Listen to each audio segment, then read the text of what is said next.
T-city news पहुंचाएगा आप तक हर खबर।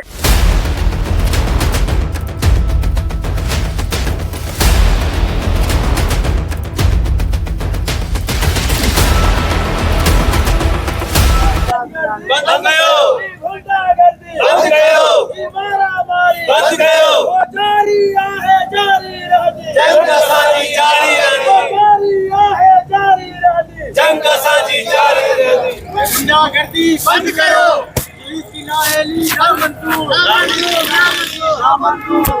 इस सिलसिले में एहतजाज किया गया। भाई एहतजाज इसीलिए कि वो एसपी है एक आगा असगर के नाम से, उसके बेटे ने रात को हमारे जो मोअज़्ज़िज़ शख्सियत है अपना ऑफिसर है APR का शमीर खान लाचारी, उस पे रात को उन गोलियां चलाई हैं। गोलियां चलाई, वो ज़ख्मी हो गया, वो सीरियस अभी भी ज़ियादीन अस्पताल में है।